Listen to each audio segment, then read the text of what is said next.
Good morning, welcome to a new vlog, a new day. I am going to go interview someone so special, and she's a good friend of mine. She's also the mother of more friends of mine, also grandmother. And I think after the end of this video, you're gonna know why I have been dying to have a fun little interview introduction and peek into her life. She is just a mom and friend to so many of us in my community, and I don't have to say much more because I'm going to include everything in the interview: how I met Carrie, how I got to know her, why I'm so inspired by her, how much she's taught me. So stick around. But first I got to make my cacao and have my little quiet time, go on my walk of the day. I've been lazy for the past week and didn't pick up papaya, and I just saw a bird eating it, so gotta do that. Feed my chickens.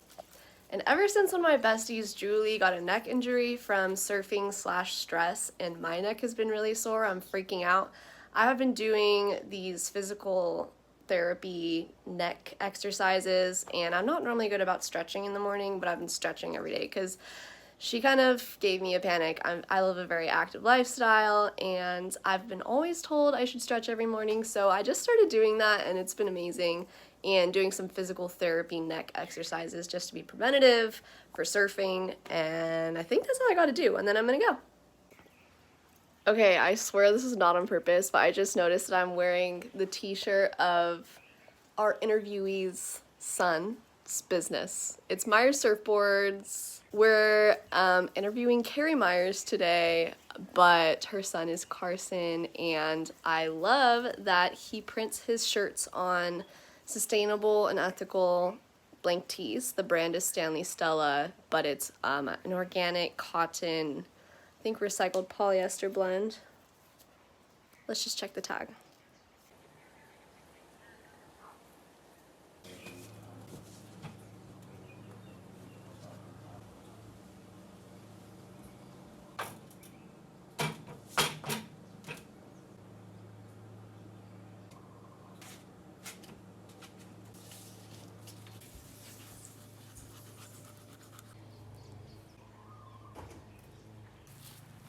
It's okay.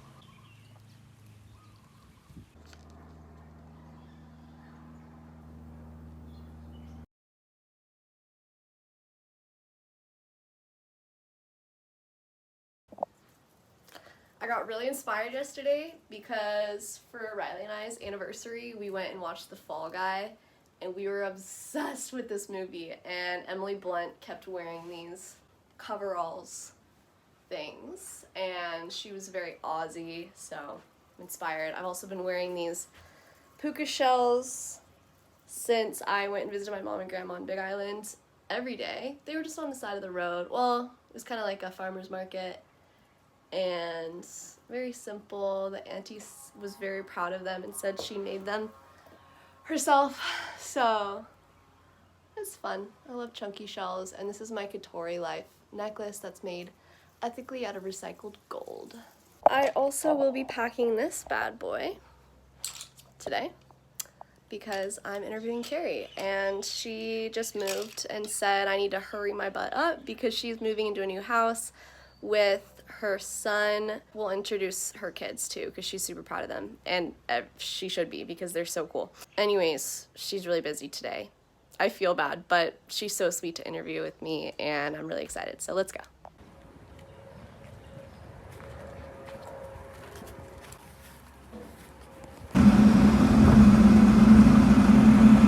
This is Carrie, and Carrie and I have been friends since Pre-COVID. a long time. Yeah, so 4 or 5 years. And I met you at the Vintage. The Vintage. Yeah, I started volunteering at the local vintage store. It's one of the few around. I wasn't there long, but just goes to show you're amazing. We became friends because I was not even there very long, but we continued to be friends. Yeah. One of the first things that stood out to me about you was your amazing style and the fact that you thrift a lot of your clothes All my and clothes. all your clothes. But it didn't take long before you asked me suggestions on ethical brands for things that you can't thrift. And I was like, okay, something's really crazy about this lady. It's just not very often that I get asked. Most people think I'm weird for wanting to buy only ethical fashion. I feel like you love throwbacks, you love vintage, but you're trendy at the same time. I don't know how you're It's so a trendy. gift. And unique, though. You're not just following every trend. You just have amazing I style. hope not. And since we've been friends, you've sent me the most random text messages with the most brilliant ideas for eco hacks and tips and swaps. One was the bar soap. Explain this. You once texted me this, just a video, like, hey, Rose, I had this idea today. So what is it? Well, I've done this a long time. Just when you get produce, like avocados, I just tie them in these bags. I make a knot on each end, and they last longer for bar soap, and they dry out so they last longer. But they're also kind of like a loofah at the same time. So everything I get, I try not to throw away until I've used it as much as it can be used. Yeah. I can only explain what works for me. Yeah, I'm not true. judging anybody else. True. And then I also use bar shampoo, and this is usually in a little bag too. But one other good thing about putting things in these little bags, when you're traveling, you have no liquids. So And true. that's huge. That's huge, yeah. Yeah, and you're a world traveler, so I'm a world traveler. That comes in handy. Yeah. So there's avocado bags, mandarin oranges come in those. A lot of produce. Yeah. Yeah. Yeah, Unfortunately. and I do not believe that these are recyclable. No. Another fun idea, my friend just made a little shell catching bag for them. There so you she go. goes shelling, diving, and then sticks it in there. So another text you randomly sent me was explain these envelopes. Okay, so we all get junk mail, and I don't know anybody who likes it. I didn't even have much junk mail to demonstrate this. I open it, and most of the time there is an envelope inside with the postage paid. I would cut up everything and I'd stick it back in this envelope. I honestly am getting less junk mail because I send it all right back to them. Yeah, so it's working. It is working. They're probably unsubscribing you. Yeah. Well, this one doesn't have an envelope at all. Oh, they know who I am. I know who you are. Yes. Well, ever since you taught me that, I've been doing it. Yeah, so I will cut it all up, just get it out of my house, give it back to them so they get the message, no more junk mail. They And get the message. They get the message that I do not need this.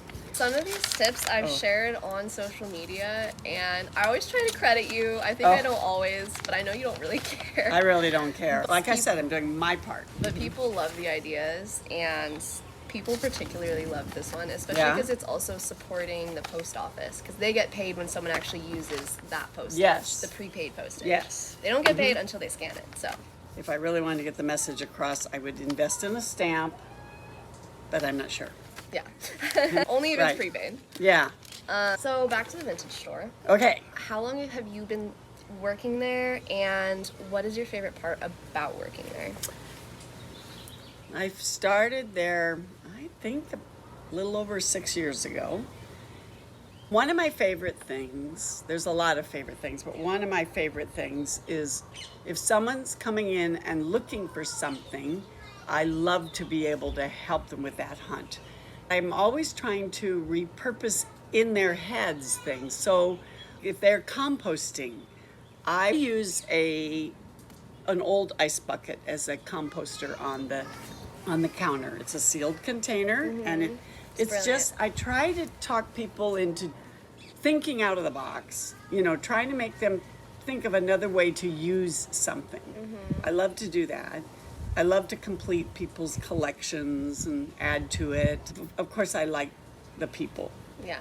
The people that get excited about repurposing and saving things from the landfill are probably my favorites, to keep things alive again, because nothing goes out of style.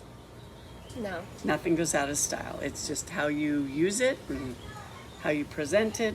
Yeah. And where does that particular store get most of their things? Well, it's a nonprofit run by Surfing the Nations.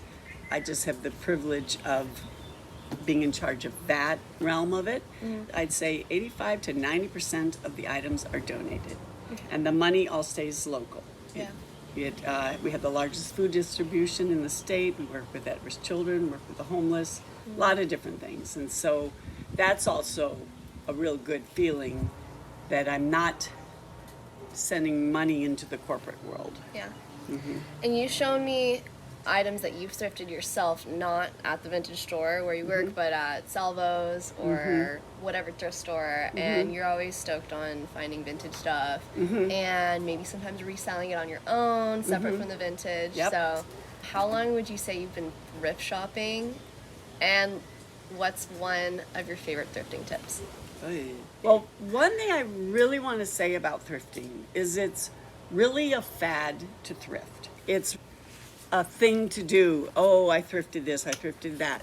But you're not helping the environment or your budget or sustainability if you do not need it. A lot of girls will say, I'm going to Salvo's because they've got 50% off on clothes. And they will buy a bunch of clothes, but they don't need them. Yeah, yeah. So for me, that's wrong. Guys too, not just girls. We all have too much of everything.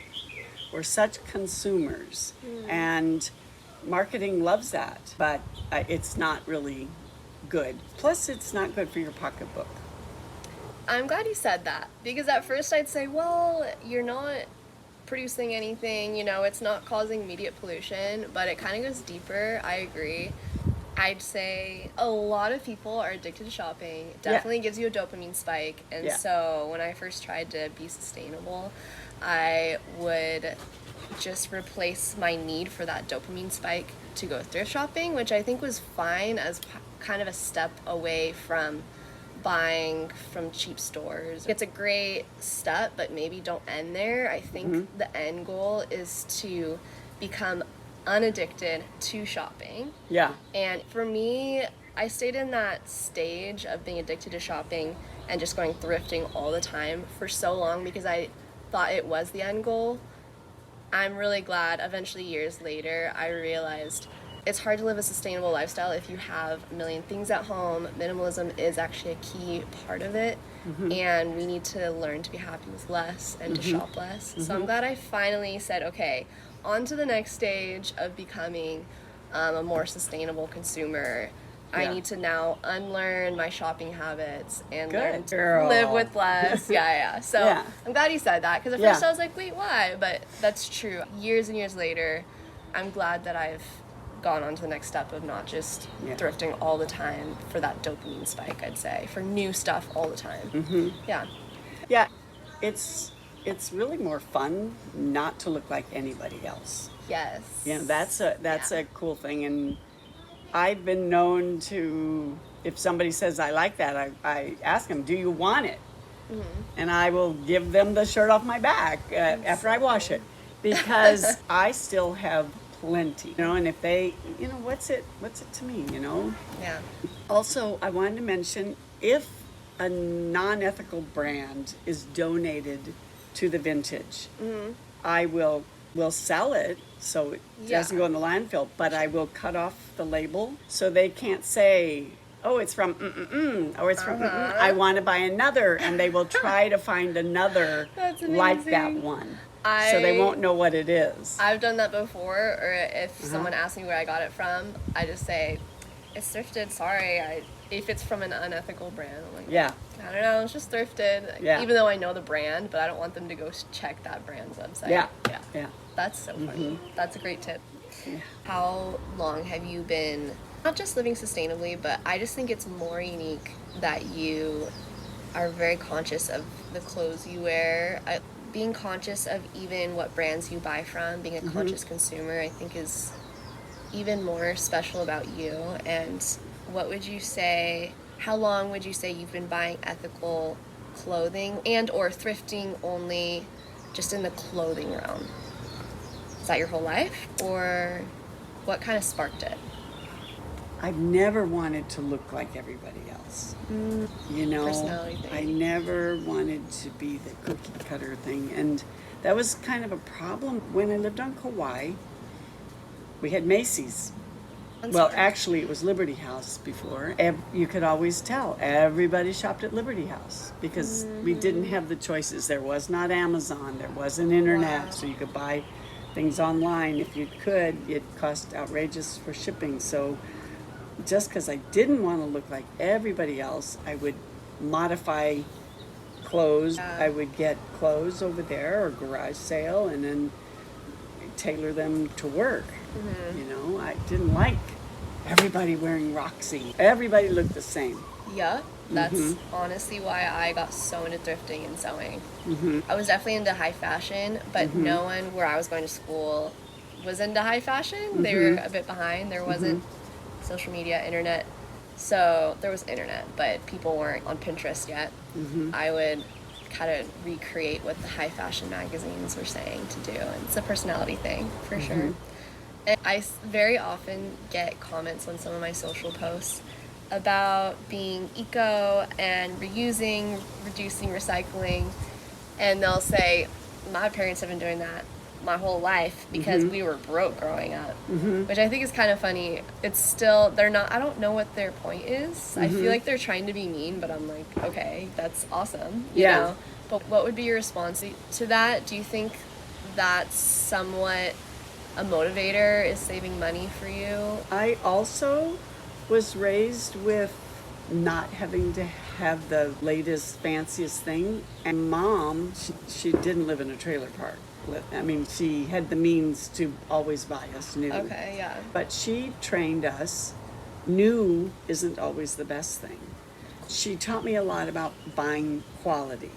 I learned a lot about how to check seams and the construction of clothes, and learning the difference of the different fabrics and stuff. My mom taught me that. And back in the day, we had home economics, and we had sewing in school, and they taught us the different fabrics and things like that. I don't think they're doing that as much nowadays. You have to learn that on your own. We made pillowcases, but that's about it. I have a confession. The first thing I made was a wraparound skirt, which unwrapped while I was wearing it. In school? In school. Nice. Great home ec class. That's funny. Yeah, I think it's a skill that should be taught along with cooking and cleaning. We could fix things and save so much money and reuse. Yep. That and finances, but kids don't have a clue about that either. One thing I did want to say though, I hope nobody's judging me, you know, because I will wear nail polish. That's not, you know what I'm saying? Because I'm not doing it for you. I'm doing it for me. I'm doing what is right for me. And people judge all the time. Well, judge yourself. I would want good quality jewelry, but it needs to be ethically made. Yeah. You can still find good things that'll last forever that you would hand down to your kids. Another fun little thing I do is if I find things that are awesome, like, oh my gosh, my friend would love this, I will buy it. Or even if I don't have that right friend for something, I will buy it at the thrift store if I see it and save it. So I always have a gift for somebody when I need it. I had just started doing that. Yeah. In the last maybe year and a half, 2 years. Yeah. It has made Christmas lovely. It Yes. has made birthdays amazing. Yeah, I often have found really good baby things. There's always a baby coming. Yeah. You know? I'm always getting baby stuff. Okay, so with all of this, why do you care about sustainability, the planet, and I think that encompasses buying from ethical brands, so people on the planet, right? I can only speak for myself. I am a proud follower of the Lord Jesus Christ. My decisions are based on what is taught in the Bible. I try to implement what I continue to learn. One thing I've learned is it all belongs to God, and He just gives it to us to use. So I personally want to use it wisely. Thank him for the sunsets. I know he doesn't have to give me the beautiful sunset. I thank him for my health. You know, I'm very blessed. I'm just thankful for my kids, my family, my grandkids, and I need it to glorify God. So as a representative, I need to do my part to help take care of what he has trusted me to use. I need to do my part in showing appreciation. I really love everything about that. I also am a follower of Jesus Christ, so that is my number one motivation. I like the way you put it though, because one thing that's hard is when people say, well, what's one person's little things gonna do? What's one avocado bag, you know? Right. And that answers it right there. Like, God doesn't need Carrie to be an environmentalist, or else the planet's gonna burn up. But it goes the other way, and we need to show our appreciation. I want to continually acknowledge the Creator, and it was all given to us to use and to share and to take care of. And so I'm only doing my part. I can't do Rosalie's part. That her conviction's up to her. And that answers so many other issues too. For me, people are always asking me why I'm not angry activist. And that's exactly what you're saying. I'm just doing my part. What I want to do with the future, starting a business and all that. My target market is people that also want to steward the planet and people on the planet well. Sure, I like to educate and inspire people, but I kind of just target the people that already are inspired and want to learn more, and I can help them, versus just being angry at people that aren't doing it. Everyone has to answer to God for their actions. Yeah. And I'm 70. I am continuing to learn forever, I hope, otherwise I'm dead. I'm glad there's people like you educating others, including myself, because there are always things we haven't thought of. That's true. And I always also say it's not everyone's calling to educate. I'd say it's everyone's calling to live a sustainable lifestyle. I mean, this is art, you know, God's creation. Why would you just take it up and trash it? I don't think it's everyone's calling to educate, because sometimes it's our calling to work in a hospital. You know, there's so many callings. I want to continue to be educated, but I don't want to be in bondage to the call. I want to have the freedom to buy retail. I don't want to feel like, oh, I can't buy retail. But I personally don't want to, unless it's shoes and underwear and things like that. And I do want to go sustainably and ethically and stuff. But that's where I'm at now. I haven't always been like that, but hopefully other people will join in and realize less is more, quality over quantity. You just have to decide what is right for you, your budget, your beliefs. Absolutely. It's everyone's own choice. You mentioned shoes and underwear and stuff, and you want to buy that sustainably and ethically. And you have been such a good supporter over the year of my website. I know you're always texting me and saying, hey, do you have a commission link for this kind of thing or a discount code? But you also just scroll my website. So my question was, what's one way my website has helped you in the past? Oh, God. I wasn't aware that there are a lot of options before. And now I know there's choices. Because you do ethically or sustainably and you purchase that way, you're not deprived of anything. That's really good for me. One thing you bought is the Lomi, so let's show that really fast. I cannot. It's heavy. Okay, so it has some stuff in it too. So this is the Lomi, and you've had it for a few months now, right? Quite a long time, it seems like. Yeah. One random text you sent me a few weeks ago that I loved is this little discovery. What did you do? One thing we're not thrilled about is this. The lid is hard to put on. Okay, so she was complaining about, I think it was a smell or flies or something. Flies. Yeah. So, I can smell it now, but Barely. Yeah, okay, Yeah. but I had this silicone thing. It was supposed to be for a popcorn cover. It didn't ever So work, funny. but I still had it, and it just happens to fit in here. It fits so perfect. Yeah, good enough that it keeps flies. Fruit flies, that's what you were concerned Yeah, about. yeah. I never have fruit flies with that. Yeah. So every So- time you just put food in, you just lift it, put the Throw it food in. and then when you're ready to start it, you can I stick the lid on do it. take it out. Yeah. Nice. And then what do you put the compost on, or what do you do with it? I take it out and I add it to other dirt. What do you Okay. do with yours? I put it on our plants outside Yeah. the house, and we have some fruit and veggies and stuff. Well, I have learned that sometimes mine will grow mold on it after I've done it. Some of my batches have too. I'm not sure why. That's why I mix it up with other stuff, you know? Yeah, some of my batches had some mold. I think it may be too many strawberries or something. Yeah. I don't know. Yeah, but I'll just mix it in with the soil. I don't Yeah. just put it on top. And how often do you think you start it? That's hard to say. It just depends, yeah. Yeah, Yeah. you know, I live alone. I don't go ask my neighbors for their compost. When I clean out the refrigerator, you know. I was at Sunrise Shack working, and we put like 7 avocados in there. Oh, really? In the end, it was squishy. It Oh, wasn't dry. wow. That was the only time it's not been dry for me, though. So I'm like, it can handle a lot of. What setting do you use? I always use the grow setting because I have plants, right? This one is if you just want to break down something really fast, and then this one is if you're putting compostable plastics. Takes up a little bit of room. Yeah, it's a big boy.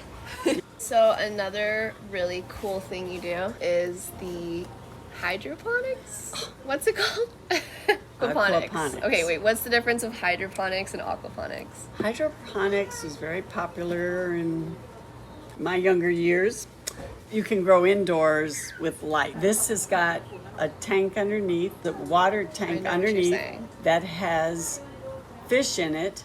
It is a self-contained system. I don't have to do anything except go pick the food. I have an automatic fish feeder. It's on a timer. It drops it in there. The fish eat it. The water is pumped up, and the fertilizer of their poop is the fertilizer. Once Okay. it gets to a certain level in the grow beds, it flushes back down. What? Because I've heard if you just grow food in only water, it doesn't get nutrients. You're So- getting it from the fish poop. It's the fish poop. Okay, that's insane. I want that so bad. It is so easy. All I have right now is tomatoes and basil, green onion, orchids. You know, Orchids. I'm the orchid whisperer. If someone has a sick orchid, How long do you think it took you to get a hang of becoming an expert, basically? I did it on Kauai. I used to sell it to the You've restaurants been doing there. it a while. And you can buy the system, or You can. build it. You built yours. I've built a few of them. Or really? Oh yeah. What the heck? Probably this is the 5th one I've built like this one. No way. Yeah. That makes me more motivated. If you've built 5, me and Riley can build 1. Oh yeah. Okay, cool. And you can put on another grow bed and still use the same fish. Yeah, and you just have it pumped. Yeah. But it's great, you know, and I do it because then I know exactly what I'm eating. Yep. No foreign pesticides, chemicals that you don't No. know about. We've been growing food lately, just one by one, just incorporating a new plant, and I just want to keep planting more and more food. But it's so awful with the chickens get in and eat all the lettuce, or the They ate our bugs. chives. Yeah. Yeah, hydroponics then. Would you like to correct yourself? Aquaponics. How many kids do you have, and what do they all do? And Oh, gosh. you have to mention Sana too, because she's an eco queen. Okay, go ahead. So my first is Robin, and she is married with 3 children and lives on Kauai, and she works for the Timbers, the resort over there. Okay. Loves her job. She gets to see these beautiful sunsets and is doing very well over there. Second is my son, who I live next door to. He has a beautiful wife, Sana, that is a pattern maker. Carson shapes surfboards. Sana makes patterns and has a sewing company and is pretty well known. 2 boys and 1 more on the way. Then my youngest is Maddie, and she is married to a Marine, and they are stationed in Okinawa, Japan right now. She's learning all about Japanese thrifting, buying things off of the military people that are leaving, and you know, not buying new. She's also a great shell hunter and jewelry maker. She made my jewelry for my wedding. That's Julie right. Sisson's been a friend of Riley's for so long now, which is cool. They have so many stories.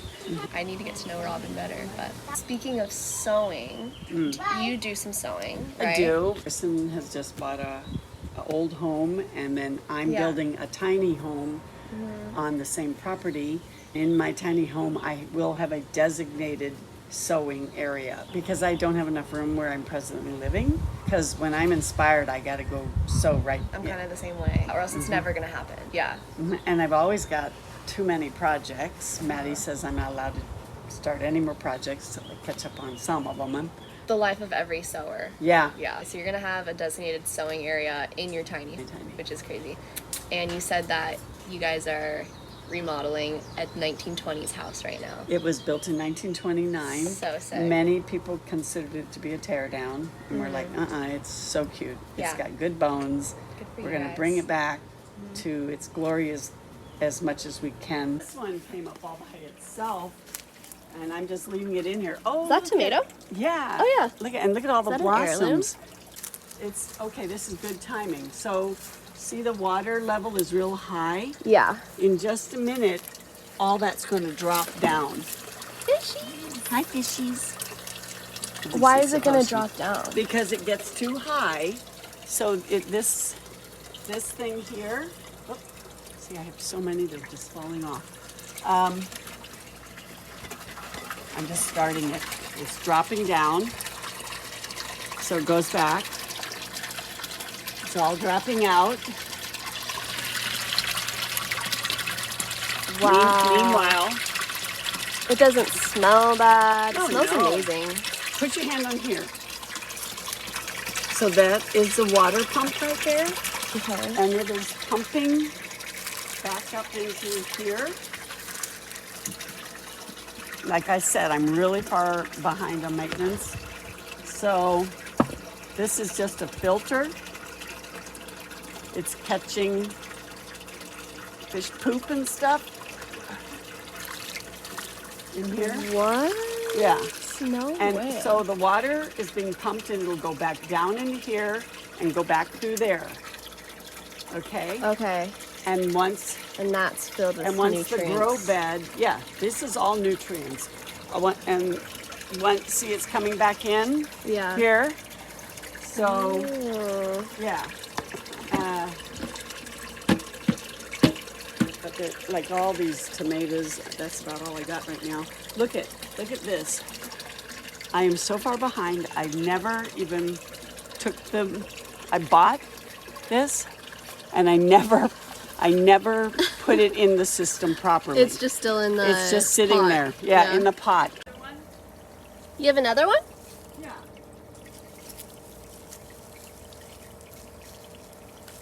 So you can just pick that up and then place it somewhere else. Yep. Absolutely. Oh, I don't like this here. I'm going to put it over here. That's so And you know nice. what else? This, I root things in here all the time. So that vine that I have on the deck, Yeah. I just cut a branch down and I rooted it so that I can take it to the new house. This was, some that we got. From the And then I store? just cut this off Yeah. and I just stick it in right Wow. like that. Another cool thing is usually I can find worms. It's full Did of you worms. put worms in there? There's tons of worms in here. Wow. Uh-huh. That makes our vermicompost just Yeah. look not like worm heaven. Yep. There's some more. Wow. Yeah. That's amazing. Yeah, they don't drown because the water flushes out. The flushes out and then just fills back up. Cool. So- You're cool. Thanks for showing us. I gotta put this one back in though. Thanks so much, Carrie. I'm gonna go check out the vintage, and just thank you so much for your time. No big deal. We Thank love you. you.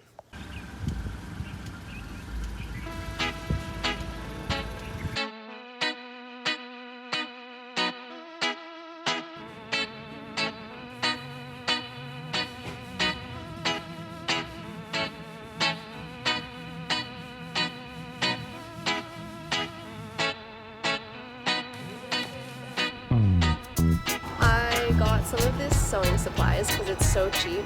$1, $3 on my sewing days or whatever, maybe some projects. I always remember that elastic is plastic, so I tried to just thrift, honestly, pants from Goodwill bins for $1 and use elastic from those for projects, and then I'll reuse the fabric for something. But this is easier. This is $3, so secondhand elastic is the best, even though it probably won't last as long. I made it home, and I did have to add something as I was driving home. I was thinking, okay, you guys need to know that Carrie is not just a worker at the Vintage. The Vintage is her baby. I just love going in there. One thing I love about vintage stores is I feel they're pretty affordable usually. You can get really fun, just old random stuff for super cheap. Of course, the more valuable items are more expensive, but their stores these days are getting really expensive. The more trendy buy and sell clothing stores are usually pretty expensive these days, so I love vintage stores to find some good finds. I hope you guys are so inspired by Carrie Myers and that you maybe learned a thing or two you didn't know before, an eco hack, a life hack. I know you're so worried that she probably has so many more tricks up her sleeve that I didn't share, so you're just gonna have to follow me on other social platforms because I'm constantly stealing her ideas and creating them into Instagram posts and just briefly mentioning them here and there. So follow me on other platforms, like and subscribe here. Welcome to my new channel. This is maybe the 6th video, so I should probably stop saying that. But I love you guys. I really appreciate you watching, and I'm gonna go clean my house, vacuum, and go have dinner at a friend's. And probably edit this tomorrow. Here's the glimpse of my life. And Carrie Myers, everybody. Thanks for watching. Love you all.